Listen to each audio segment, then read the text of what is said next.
Merci beaucoup à l'Université de Genève et au Geneva University Investment Club. C'est mauvais pour l'environnement, n'y touchez pas. Justement, un graphique, le hash rate était multiplié par 8, le prix de Bitcoin il est multiplié par 6, et pourtant le niveau de pollution de Bitcoin qui est réduit depuis 2021. Bitcoin 100% recyclable, aucune des pièces de l'industrie Bitcoin ne finit en décharge. Lex Gladstein, qui est le fondateur des Human Rights Foundation et qui a démontré que le Bitcoin est utilisé dans 19 applications humanitaires différentes, qui bénéficient à plus de 100 millions de personnes dans le monde aujourd'hui. Les entreprises de minage récupèrent le méthane provenant des décharges et placent des infrastructures de collection du gaz et de transformation de ce gaz en électricité. Puis les mineurs achètent cette électricité aux propriétaires du site.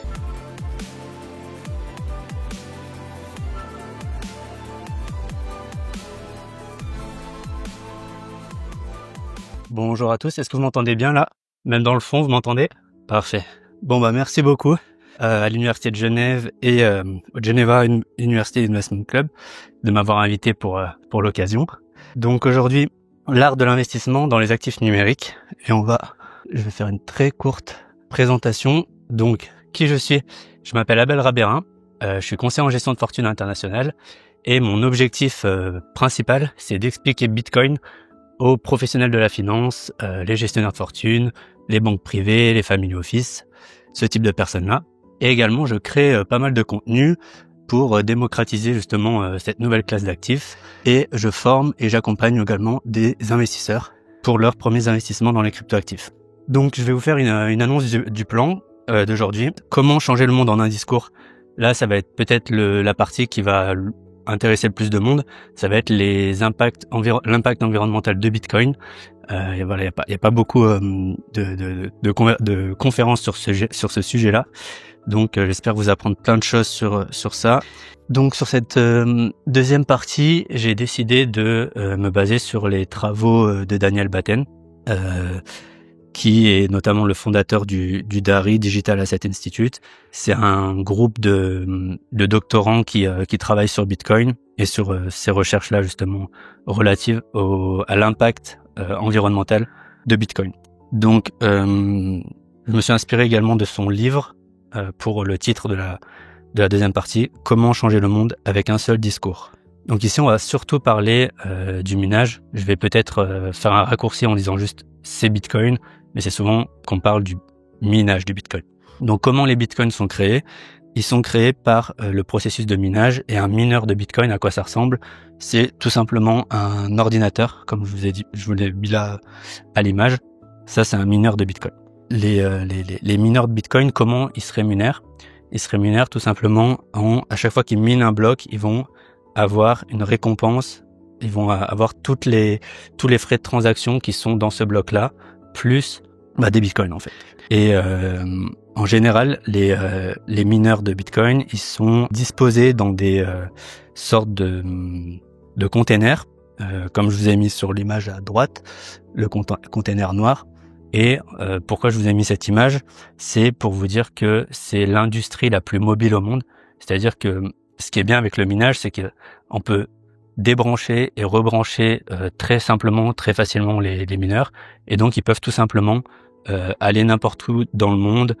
S'il y a un changement de loi, s'il y a un changement de politique dans un pays, ils peuvent juste embarquer tout ça dans ces containers et se déplacer. Donc, par exemple, dans le cas, si vous vous demandez est-ce qu'on peut arrêter Bitcoin, est-ce qu'on peut bannir, par exemple, politiquement ou réglementairement Bitcoin, c'est impossible. Il y a des pays qui ont essayé de le faire. En 2020, c'était la Chine qui a essayé de le faire. Enfin, la Chine, elle a essayé, je sais pas combien de fois de le faire. Mais en 2020, c'était la première fois où vraiment ils ont essayé de le faire. En fait, les mineurs, ils sont juste barrés de la Chine et ils sont allés ailleurs. Donc, Bitcoin conforme au ESG, une opportunité unique pour les investisseurs institutionnels. Donc ça, c'est en fait l'objectif de Daniel Batten, celui qui a créé cette slide, c'est de vraiment parler à ces personnes-là, ce qu'on appelle les fonds souverains. Par levée de main, qui sait ce que c'est qu'un fonds souverain? Ok. Donc un fonds souverain, c'est un fonds d'investissement détenu par un État, financé par les excédents de son activité économique. Et en fait, ces fonds d'investissement-là, ils ont à peu près 65 trillions de dollars de richesse. Donc, c'est des sommes colossales. Le plus gros fonds souverain, il me semble que c'est la Norvège. Et ces fonds-là, ils pensent pour l'instant que Bitcoin n'est pas bon pour l'environnement. Et c'est le seul truc qui les empêche d'investir pour l'instant. Donc, on va essayer ici de changer cette image-là. Pourquoi est-ce que c'est important, notamment, que les fonds souverains adoptent Bitcoin? Là, j'ai bien aimé cette slide qu'il a créée. C'est pour satisfaire les deux catégories de Bitcoiners. Ce qu'on appelle les Bitcoiners, c'est les gens qui possèdent des Bitcoins. Et de manière assez manichéenne, séparés en deux, les hippies des nerds. C'est-à-dire que les nerds, c'est des gens qui vont s'intéresser plus à l'aspect tech de Bitcoin et plus à l'aspect le prix en fait. Ils veulent en grande partie s'enrichir. Moi, je faisais partie de cette catégorie-là. Et à gauche, plutôt les hippies, et c'est ceux qui s'intéressaient davantage justement aux libertés humaines, aux aspects sociaux et environnementaux de Bitcoin. Et donc du coup, ici c'est plus la recherche de l'accroissement de la liberté plutôt que juste s'enrichir. Donc les premiers arrivants sur Bitcoin, vous pouvez voir à gauche 4,7%, on est ici. C'est une toute petite partie en fait comparée à ce qu'on appelle la majorité précoce, c'est-à-dire lorsque tous ces fonds souverains et ce qu'on appelle le gros argent, on va dire, va arriver sur ce marché. C'est 45,3%, donc c'est énorme. Et juste pour illustrer le propos que je vais tenir juste après, levez la main si vous êtes sceptique par rapport à ce que vous lisez dans les médias traditionnels. Oh, quand même, ça va. Donc quand on pose en fait la question à ces fonds souverains, il y a personne qui lève la main parce qu'ils sont pas sceptiques, ils sont pas contre les médias et ils pensent que les médias sont dans leur camp et juste les informent très gentiment de ce qui se passe dans le monde. Et ils remettent pas en question les médias. Et donc en conséquence, leurs croyances et leurs points de départ concernant Bitcoin sont très différents des miens par exemple, parce que moi je suis très sceptique des médias. Et donc c'est ce qu'on va voir ici.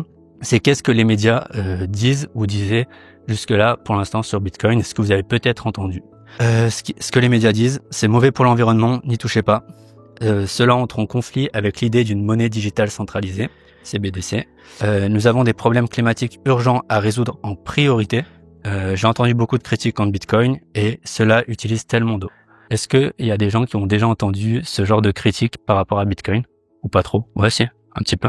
Ok. Donc, l'idée ici, c'est de dire que toutes les technologies ont connu et connaissent le même scepticisme à leur début. Donc là, on va voir quelques exemples. En 1907, les médias, voilà ce qu'ils disaient de la création de l'ours en peluche. Donc l'ours en peluche condamne la race.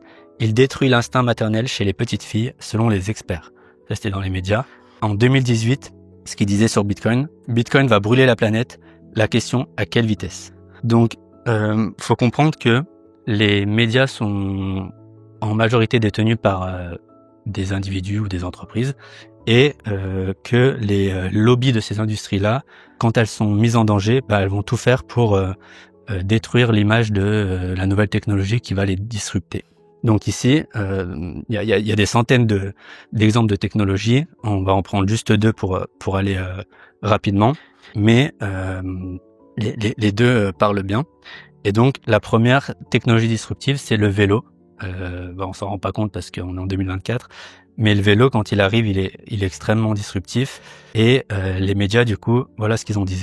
Le vélo est considéré comme la chose la plus dangereuse jamais inventée. Le vélo est une malédiction. 75% des cyclistes formeront une armée d'invalides dans les 10 prochaines années. Aujourd'hui, le vélo, c'est toujours le moyen de transport le plus utilisé dans le monde. Donc, ils se sont bien trompés. Également, ce qu'ils disaient, de jeunes filles sont mortes à cause du vélo et apparition de nouvelles maladies à cause du vélo. Donc là, c'est quelque chose qui, aussi fou soit-il, qui arrive aussi à chaque fois. C'est-à-dire que les chercheurs, les médecins et les académiques de l'époque trouvent toujours des maladies à ces nouvelles technologies. Donc là, on a notamment le visage du cycliste une prétendue déformation du visage causée par la pratique du vélo, ou encore la folie du vélo, une aberration mentale attribuée à l'usage prolongé du vélo.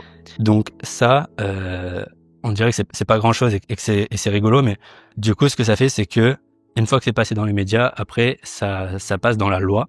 Et donc, il y a toujours des lois qui passent juste après ça.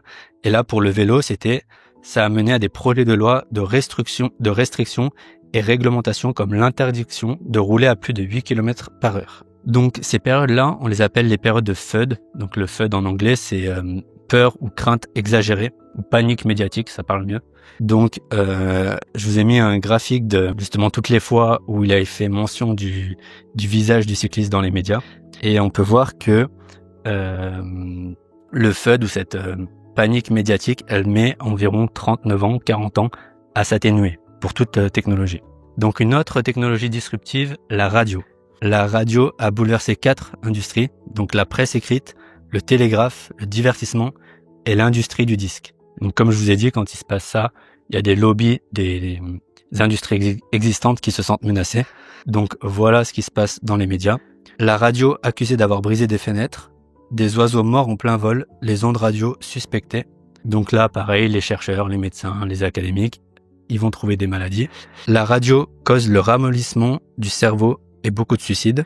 Donc une fois que c'est passé dans les médias, ça passe dans la loi. Ce qui mène à des projets de loi d'interdiction de la radio pour une raison de sécurité. Donc là, pareil, on met en comparaison la durée de couverture médiatique négative et on se rend compte que c'est à peu près la même temporalité. Environ, ça met à peu près 40 ans avant de disparaître. Donc nous, par rapport à Bitcoin, où est-ce qu'on en est de la couverture médiatique négative et donc du FUD sur Bitcoin, qui est également une technologie disruptive. On en est plus ou moins toujours sur un pic assez important de couverture médiatique négative, mais vous allez voir que ça va peut-être un peu plus vite que les autres technologies. Donc, où est-ce qu'a commencé cette couverture négative? C'est en 2018, notamment parce que un économiste ou un pseudo-économiste appelé Alex de Vries a en fait créé une mesure. Il a essayé de réfléchir à est-ce que Bitcoin pollue, et du coup il a créé une mesure qu'on appelle de pollution par transaction. Donc avant Alex de Vries, donc avant 2018, il y avait quasiment aucun papier académique sur la pollution de Bitcoin. Et après ce premier papier qui était un commentaire, un commentaire c'est entre 1 et 5 pages. Donc c'est pas une thèse, c'est vraiment juste une opinion. Juste après lui, il y a plus de 400 papiers qui ont été publiés et 10 000 commentaires basés sur cette erreur. Donc en fait, le fait de calculer la pollution par transaction, c'est juste une métrique simpliste et qui est trompeuse. Et donc du coup, on va voir à quel point ça a influencé les médias. Donc Cambridge a démontré à plusieurs reprises que la mesure d'Alex de Vries était fausse, mais les médias ils ont continué en disant par exemple « Chaque transaction Bitcoin, même pour acheter un café, consomme plus de 100 francs d'électricité. Une transaction Bitcoin émet autant de CO2 qu'un foyer en 3 semaines. Le déchet d'une transaction Bitcoin équivalent à jeter 2 iPhones. Une seule transaction Bitcoin consomme autant d'eau qu'une piscine. » Donc là, on voit que une fois que la mesure de cet économiste a été démontée, les médias ont essayé de créer différentes façons de mesurer, tout aussi fausses les unes que les autres. Et donc, pour contrer cette mesure, il faut arriver avec des preuves. Et là, vous avez justement un graphique entre 2020 et 2024. Le hash rate, donc le hash rate, c'est la puissance de calcul qui est effectuée sur Bitcoin par les mineurs de Bitcoin, ce que je vous disais tout à l'heure. Et le hash rate, il a été multiplié par 8, donc ce qui est énorme. Le prix de Bitcoin sur cette période, il est multiplié par 6. Donc en 2020, vous pouviez acheter un Bitcoin pour 10 000 francs. Début 2024, ce Bitcoin vaut 40 000 francs. Et qui sait combien vaut un Bitcoin à l'heure où on parle à peu près? Ça vaut combien? 90 à peu près? Non, merci. Donc là, de quoi? Oh, ça fait un petit moment que ça commence. Ouais, ça monte très vite. Mais l'idée, c'est de vous dire que la puissance de calcul augmente, le prix est multiplié Et c'est pas pareil en francs suisses, c'est en dollars.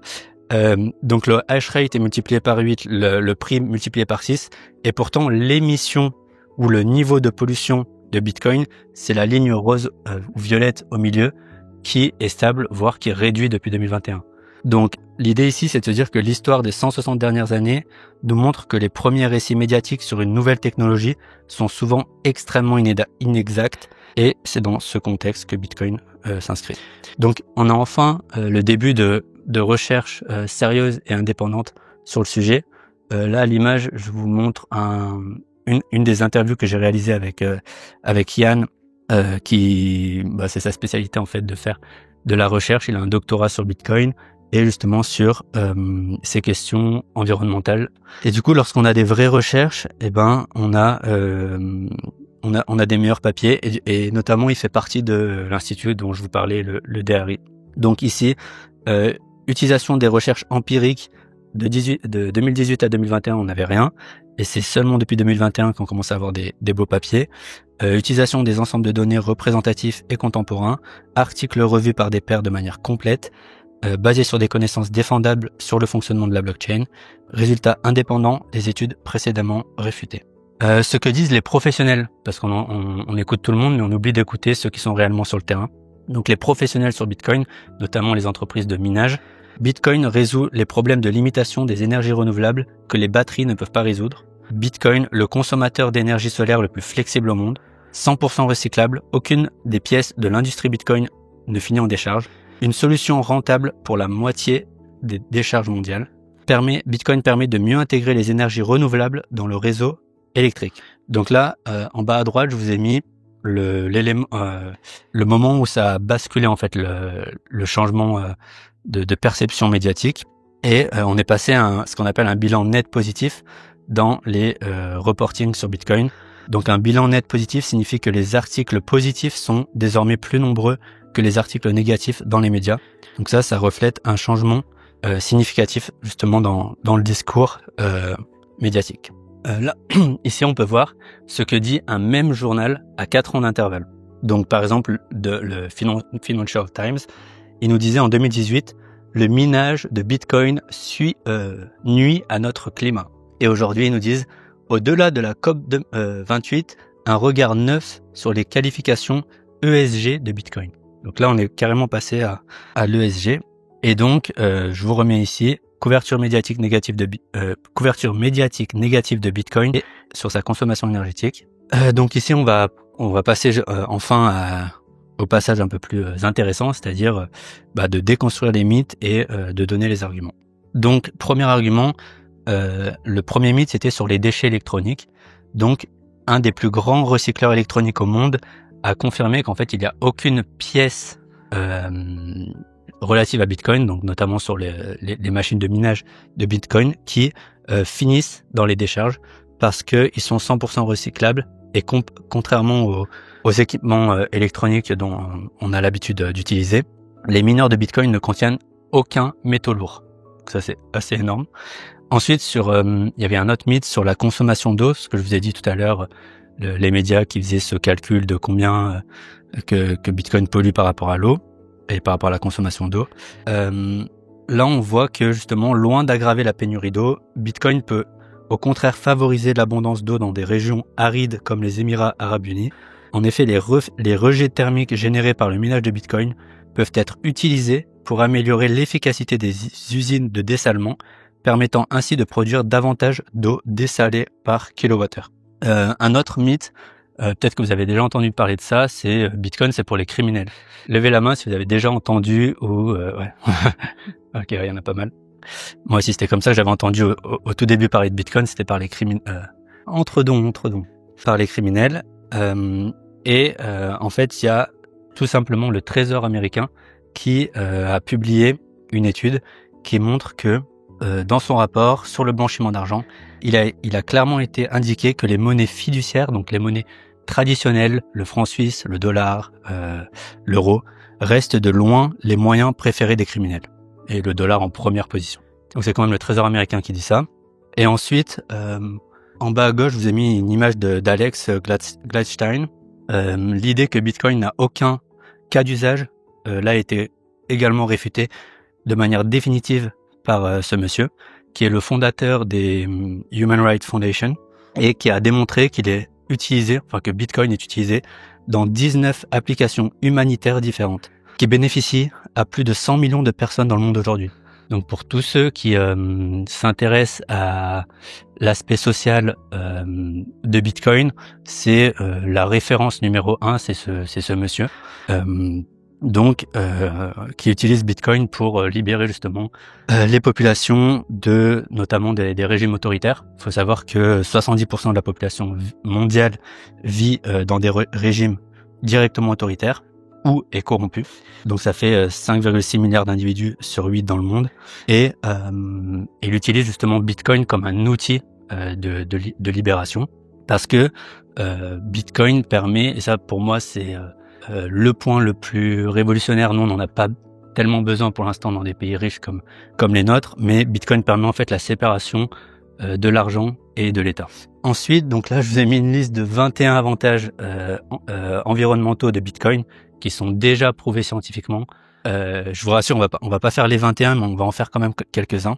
Donc, le minage de Bitcoin sur des énergies vertes, on a passé un cap assez important en 2021 où plus de 50% du minage de Bitcoin est effectué sur des énergies vertes. Donc c'est plus que toutes les autres industries dans le monde. Ensuite, selon l'intensité d'émissions selon les secteurs, c'est-à-dire la quantité d'émissions produites par unité d'énergie consommée, la part de Bitcoin est devenue de plus en plus faible, notamment comparée aux autres industries comme vous pouvez voir sur le graphique. Qu'est-ce que ça veut dire? Enfin, quelle est la traduction de ça?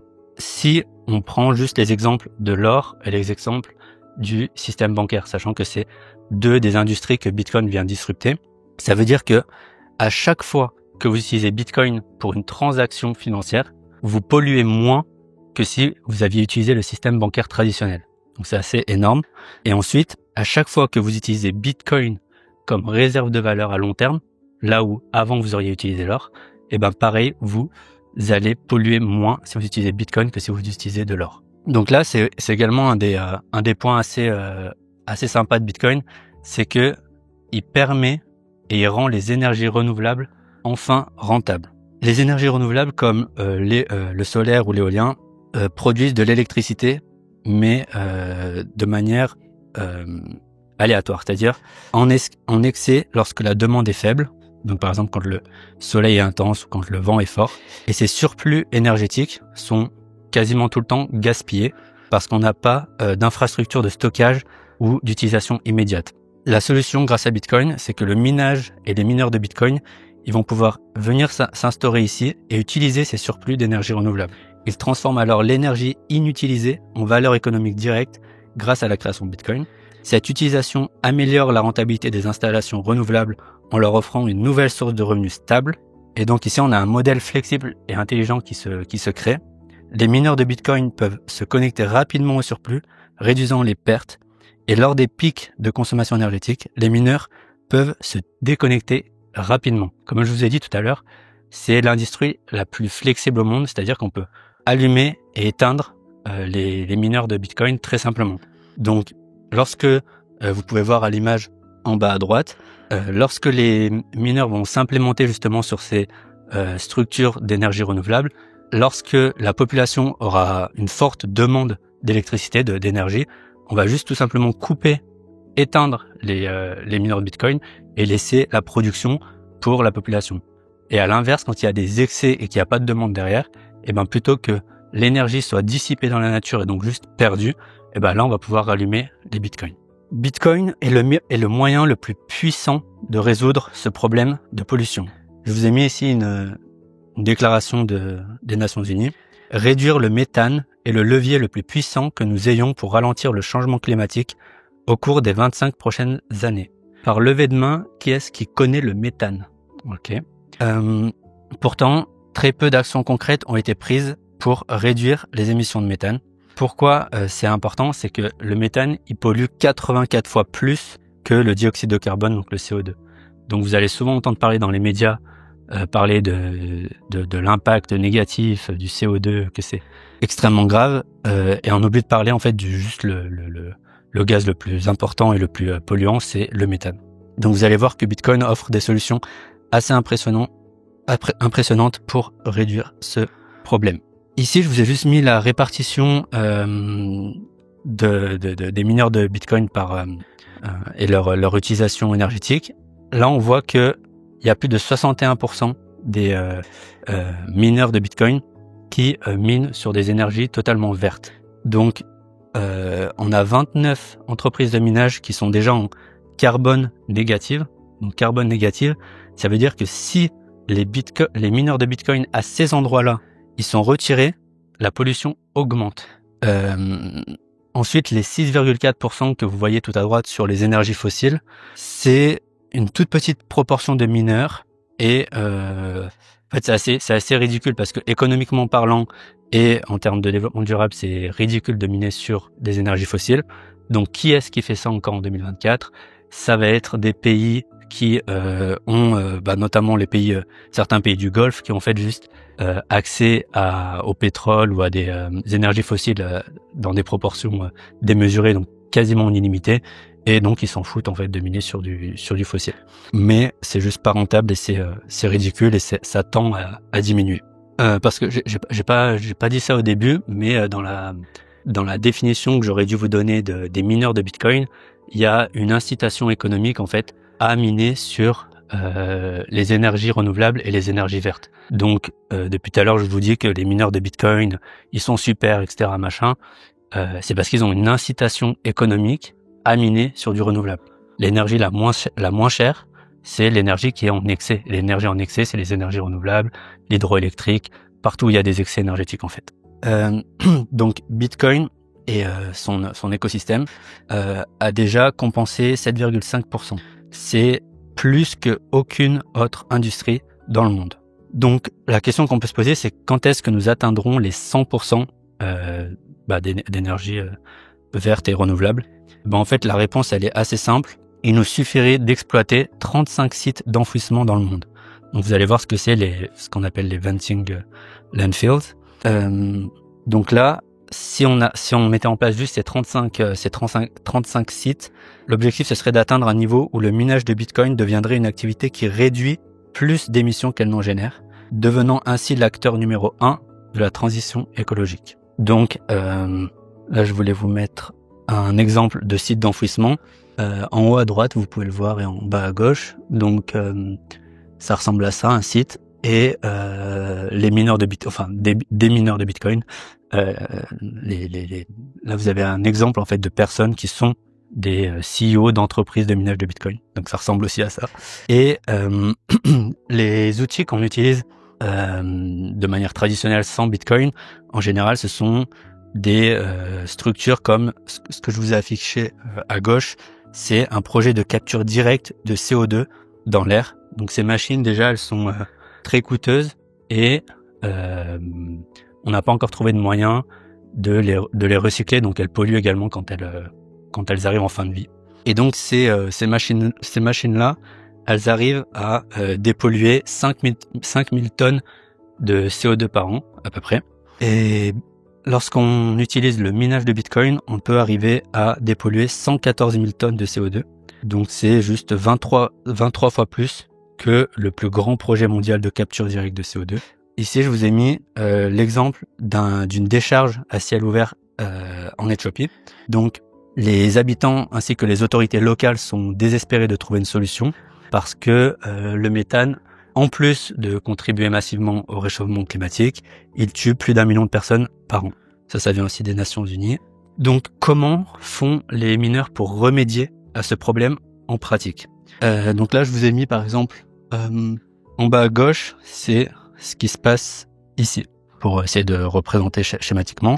Donc vous avez le propriétaire de la décharge qui va tout simplement recevoir de l'argent parce que les mineurs de Bitcoin vont tout simplement le payer pour l'utilisation de son site. Les mineurs de Bitcoin, ils vont arriver ici et ils vont acheter en plus l'énergie excédentaire aux propriétaires de la décharge.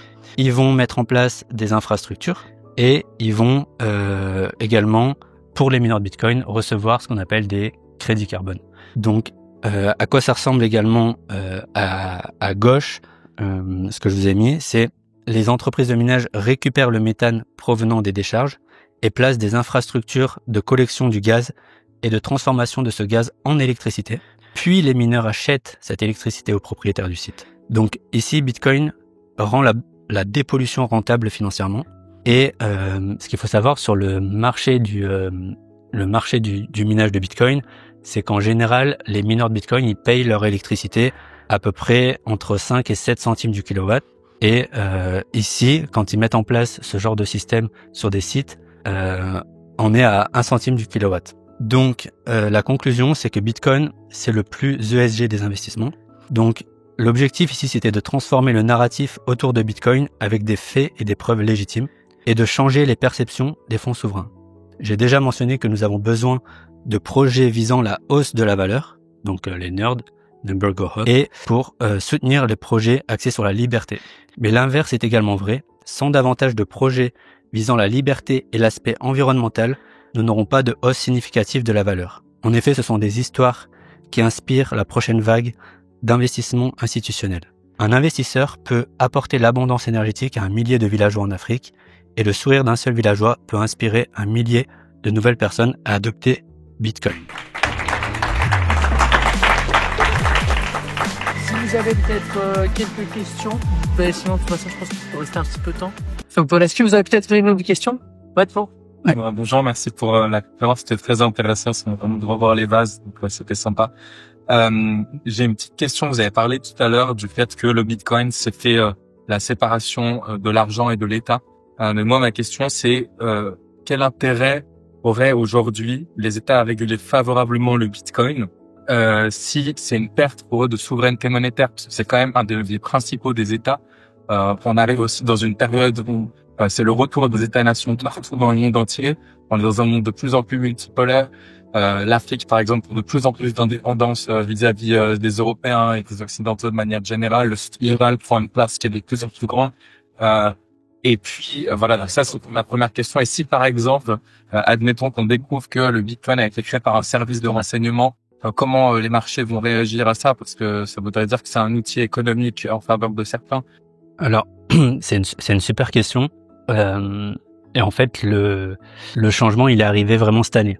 C'est-à-dire que je sais pas si tu es familier avec la notion de l'équilibre de Nash et ces choses-là, mais c'est en fait que Bitcoin vient de passer un cap où justement ce que je vous ai montré avec la couverture médiatique négative, avant pour des politiciens, il était mieux pour eux, pour gagner un électorat, de dire que Bitcoin c'était pour les criminels par exemple. De parler en mal de Bitcoin, c'était ce qui allait leur apporter plus d'électeurs. Depuis l'élection américaine de cette année, cet équilibre de Nash a changé et maintenant c'est l'inverse, c'est-à-dire que si vous voulez aller chercher un nouvel électorat, il faut dire du bien de Bitcoin. Maintenant alors ça c'est vraiment juste sur l'aspect, on va dire superficiel, mais c'est quand même assez énorme le changement qui apparaît. Maintenant sur l'aspect concret de est-ce que les États ont intérêt à réguler positivement Bitcoin, c'est que là par exemple aux États-Unis, il y a des conversations sur créer une réserve stratégique pour le gouvernement américain en Bitcoin. C'est-à-dire que ça peut être un des outils justement pour aider à remboursement des dettes complètement insoutenables, notamment la dette américaine, mais la France n'en est pas loin non plus. Et en fait, là on a un changement qui est assez majeur, c'est-à-dire que ceux qui vont jouer le jeu, qui vont rentrer dans le jeu de Bitcoin, eh ben ils ont tout simplement un avantage compétitif avec les autres États. C'est-à-dire que les États, faut vraiment les voir comme des entreprises. Ils ont des budgets comme les entreprises, etc. Ils ont des dettes. Et donc, tout simplement, ceux qui vont commencer à adopter Bitcoin, ils vont avoir le meilleur actif financier au monde dans leur réserve, dans leur trésorerie. Et donc là, c'est celui qui ne rentre pas dans la danse qui perd. Donc là, c'est vraiment un équilibre qui a changé. Après, tu m'as demandé un autre truc. C'était par exemple, si on découvrait, ça pourrait aussi. Ouais, alors ça, c'est toujours dans les mythes. C'est pour ça que c'est intéressant de faire vraiment de la recherche sur qui est à l'origine de Bitcoin ou qui sont le type de personnes qui sont autour. C'est pour ça que je vous ai parlé un petit peu des cypherpunks. C'est ce genre de profils-là qui sont autour de Bitcoin. et ça rassure d'un certain point. Maintenant, si on découvrait l'identité du créateur, ça ne change absolument rien à Bitcoin. Bitcoin, il fonctionne de la même manière. Ce qu'il faut comprendre, c'est que Bitcoin est apolitique. Il a pas de parti politique. C'est un protocole qui tourne quoi qu'il se passe. Donc, ça faut vraiment le retenir. Bitcoin n'appartient pas à un parti, n'appartient pas à des services de renseignement, quoi que ce soit. Merci beaucoup pour la présentation. Mais si justement, toutes les clés, enfin, tous les bitcoins qui appartiennent aux créateurs, ils les utilisaient pour... Ça pourrait faire chuter le marché parce que il pourrait y avoir une certaine panique des investisseurs, etc. Mais si cet individu-là commence à vendre, lui, il a pas intérêt à faire baisser le prix. Donc, ce serait un peu suicidaire de le faire. Mais ce qu'il faut retenir, c'est que même si ça peut avoir un impact sur le prix, surtout pour les personnes qui n'ont pas compris vraiment fondamentalement Bitcoin, le protocole en lui-même, même s'il vend tous ces Bitcoins, le protocole ne change pas, qui reste identique. C'est une question, je pense quoi, des personnes ou des fonds d'investissement aussi qui veulent essayer de shorter Bitcoin. Et en fait, c'est pas vraiment l'argent, ils pendant un peu à découvert. Ou par exemple, acté aussi, je pense pas qu'à un moment, il y aura un gros. Alors, les crashs, la volatilité sur Bitcoin, elle est énorme. C'est un des actifs les plus volatiles au monde. C'est pour ça que, là, en quelques semaines, on a vu le prix monter énormément. Il y aura des corrections, il y aura des baisses. Je vous ai pas mis le graphique, mais pour un investisseur, on va dire, lambda, faut juste comprendre que si vous investissez sur plus de 4 ans, vous ne perdez pas. Il y a personne qui a investi plus de 4 ans dans Bitcoin qui a perdu de l'argent. Donc, non, ça, je pense pas qu'il y aura d'effet néfaste. Merci. Attention, au début, tu as sorti 45% d'inflation réelle. Est-ce que tu peux revenir dessus? Alors ça nécessiterait quasiment une conférence à elle seule, cette question. Mais en gros, moi, comment je calcule, comment on peut calculer l'inflation, c'est que déjà, j'ai fait des études d'économie. Quand on fait des études d'économie, on nous apprend que l'école d'économie keynésienne. Donc l'école keynésienne, qui crée notamment tout un tas de modèles et de métriques comme le calcul de l'inflation, qui est absolument ridicule. C'est-à-dire que l'inflation qu'on nous donne, par exemple dans les médias ou les économistes, quand ils nous parlent de 2, 5, 7% d'inflation, c'est souvent l'inflation du consommateur. Dans cette inflation du consommateur, c'est un panier de biens et services qui nous prennent tirés nulle part. Un panier où ils peuvent décider d'enlever et de rajouter des choses. Par exemple, dans ce panier-là, il n'y a pas l'énergie ou l'immobilier. Qui ici ne paye pas de loyer ou ne paye pas, de l'essence pour se déplacer. C'est ridicule de pas mettre l'énergie et l'immobilier quand ça représente plus de 50% des dépenses des gens. Donc ces métriques-là, elles sont complètement fausses déjà. Et si on va avoir une image un peu plus juste de ce qu'est l'inflation, il faut prendre l'inflation monétaire. L'inflation monétaire, c'est à quel rythme les banques centrales impriment de l'argent. Et ça, vous pouvez retrouver, c'est M2. M2, c'est à peu près 10% par an déjà. Donc on n'est pas aux 2, 4, 5 qui nous promettent. Et ensuite, faut comprendre qu'en fait, le libre marché, il est déflationniste par essence. C'est-à-dire que les entrepreneurs, quand ils créent des produits ou services, leur objectif, c'est d'apporter de la valeur à leurs clients. C'est d'utiliser le plus de leviers technologiques pour que ça coûte moins cher et donner plus à son client. Donc, le libre marché est déflationniste par essence, la technologie est déflationniste par essence. Donc normalement, si on avait un vrai libre marché et si on utilise tous de la technologie, les prix dans l'économie devraient baisser. Ça, c'est la réalité de la technologie déflationniste. Et ça veut dire que si les prix ne baissent pas, cette déflation technologique, moi je l'évalue à peu près à 15-20% par an. C'est-à-dire que chaque année, avec tes calculs. Ouais, avec mes recherches et mes connaissances, j'ai pas fait de calcul mathématique là-dessus. Il y en a qui l'ont fait, je pourrais te donner les sources si tu veux. Mais cette technologie déflationniste-là, je l'évalue à peu près à 15-20% par an. C'est-à-dire tout ce qu'on nous donne, toutes les découvertes qu'on a, par exemple, il y a 2-3 ans, on a eu l'arrivée de ChatGPT. Ça, c'est déflationniste, par essence. Donc, les prix dans l'économie devraient baisser. S'ils ne baissent pas, ça veut dire qu'il y a quelqu'un qui se prend cette marge. Et cette marge-là, elle est à additionner à l'inflation. Et donc tout ça cumulé, pour moi c'est plus proche de 45%. Merci beaucoup. Merci à tous d'avoir été présents ici aujourd'hui. Alors je vous laisse.